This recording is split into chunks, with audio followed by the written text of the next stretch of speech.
যানজট নেই, সকাল পর্যন্ত ওয়াল রুটগুলি ক্লিয়ার আছে, সমস্ত রুটে আরামদায়ক পরিবেশে যাত্রীরা যাচ্ছে। আর যারা কাউন্টার আছে তাদেরই একটা সাব কাউন্টার তারাই করেছে, এটা তো অন্য কেউ করেনি। ধরেন হানিফ পরিবহনের কাউন্টার এখানে আছে, তিনিও হয়তো কোনো এক জায়গায় করেছেন। অর্থাৎ এই অভিযোগ যেটা আছে, যাত্রীরা অনেক সময় তার কাছাকাছি জায়গা থেকে টিকিট নিতে চায়, আমাদের এটা ন্যাশনাল প্রবণতা এরকম আছে। তারপরও আমি বিশ্বাস করি যে এটা শৃঙ্খলার জন্য কাউন্টারটা এখানে নিয়ে আসাটা বেটার।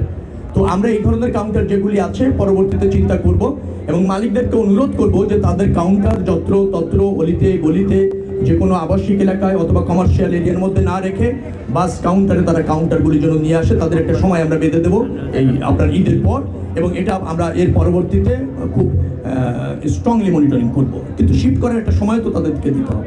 72 ঘন্টা ময়েশ্চার লক সমৃদ্ধ লিলি বডি ওয়াশ, শিয়া বাটারের গুডনেস স্কিন রিপেয়ার করে রাখে সফট ও গ্লোয়িং। এই কোম্পানির এই গাড়িটি ডেফিনেটলি আপনারা কমপ্লেন করেন, কমপ্লেনের জন্য আমরা সার্বক্ষণিক টিম রেখেছি।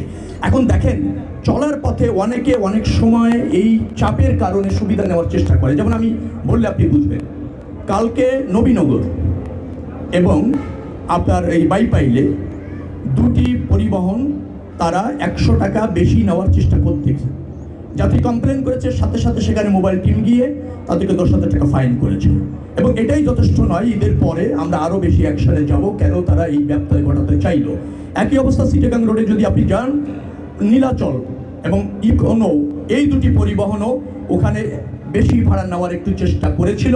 তাৎক্ষণিকভাবে গিয়ে র্যাবের টিম এবং ওখানকার একজন ম্যাজিস্ট্রেট গিয়ে তাদেরকে ফাইন করেছে সম্ভবত 8,600 টাকা।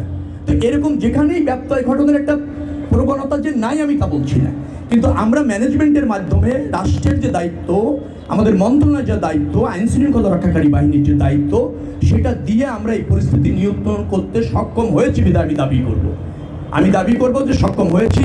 যানজট নেই, সকাল পর্যন্ত ওয়াল রুটগুলি ক্লিয়ার আছে। ভোর 5টা সাড়ে 5টার দিকে একটা চাপ তৈরি হয়েছিল চন্দ্রায়, আমরা সারা রাত জেগেছিলাম, তাৎক্ষণিকভাবে ব্যবস্থা নিয়ে সেটা এখন ক্লিয়ার। আপনি খবর নেন, সমস্ত রুটে আরামদায়ক পরিবেশে যাত্রীরা যাচ্ছে।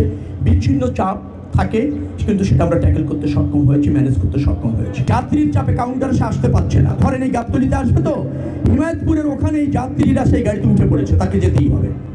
তখন এরকমভাবে অনেক গাড়ি গিয়েছে, যাত্রীর চাপে যাত্রীরা উঠে পড়েছে, সেই রুটে চলে গিয়েছে। যাত্রীরা জানে ওই গাড়িটা কোন রুটে যায়, তারা জানে, তাদের জানা গাড়িতে উঠে পড়েছে, তখন এরকমভাবে গিয়েছে। সেখানেও কিন্তু ওইভাবে যাত্রী উঠার পর 200-100 টাকা বেশি নেওয়ার চেষ্টা হয়েছে অথবা নিয়েছে, এটাও সত্য। কিন্তু তখন এই মাঝপথের থেকে এভাবে উঠে গেলে আমাদের মনিটরিং করতে অসুবিধা হয়। কমপ্লেন যেগুলি পেয়েছি এখন অ্যাকশন নিচ্ছি, যেগুলি এখন অ্যাকশন নিতে পারছি না ঈদের পরে অ্যাকশন হবে যারা ব্যত্যয় ঘটানোর চেষ্টা করেছে।